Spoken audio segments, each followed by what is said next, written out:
Hello students, welcome back to my channel. आज हम एक बहुत इंपॉर्टेंट टॉपिक स्टडी करने वाले हैं जिसका नाम है classical wave theory of light.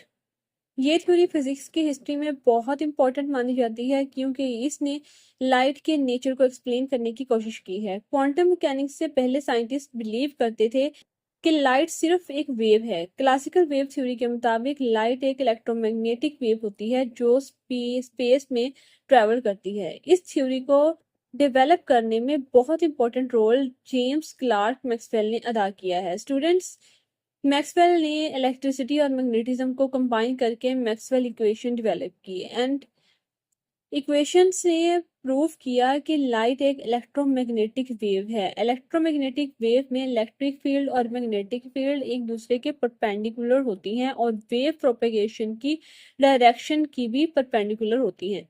Light vacuum में अप्रोक्सीमेटली 3 मल्टीप्लाई बाय 10⁸ मीटर पर सेकंड की स्पीड से ट्रेवल करती है। वेव थ्योरी के अकॉर्डिंगली लाइट के इंपॉर्टेंट प्रॉपर्टीज होती हैं वेवलेंथ, फ्रीक्वेंसी, एम्पलीट्यूड और वेलोसिटी। वेव वेलोसिटी का रिलेशन फ्रीक्वेंसी और वेवलेंथ से होता है, जो कि आपको स्क्रीन पर शो हो रहा होगा, जिसमें हम लोग फार्मूला का स्टडी करते हैं v is equals to F lambda या फिर c is equals to F lambda भी पढ़ा जाता है, जहां पर c स्पीड ऑफ लाइट होती है और एफ फ्रीक्वेंसी है और लेमडा वेवलेंथ को रिप्रेजेंट करता है। स्टूडेंट्स, क्लासिकल वेव थ्योरी बहुत सक्सेसफुल थी क्योंकि इसने लाइट के बहुत से फिनोमिनास को सक्सेसफुली एक्सप्लेन किया। सबसे पहली बात करते हैं रिफ्लेक्शन की।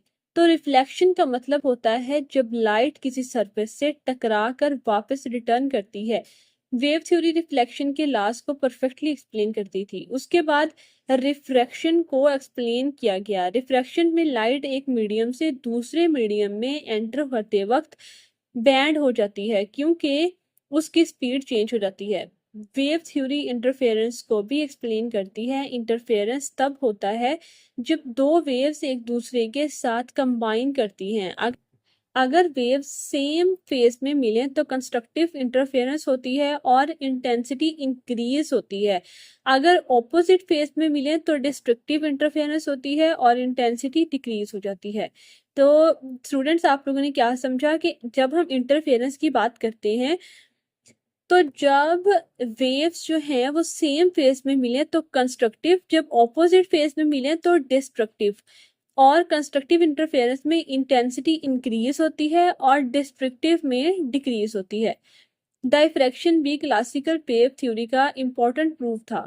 डायफ्रैक्शन में लाइट ऑब्स्टेकल्स को के अराउंड बैंड करती है। ये बिहेवियर सिर्फ वेव्स में ऑब्जर्व होता है। स्टूडेंट्स, पोलराइजेशन भी एक इम्पॉर्टेंट फिनोमिना है जो प्रूव करता है कि लाइट ट्रांसवर्स वेव है। लेकिन 19th सेंचुरी के एंड तक साइंटिस्ट को कुछ एक्सपेरिमेंट्स में प्रॉब्लम्स फेस करनी पड़ी। क्लासिकल वेव थ्योरी कुछ इंपॉर्टेंट फिनोमिना को एक्सप्लेन नहीं कर पा रही थी।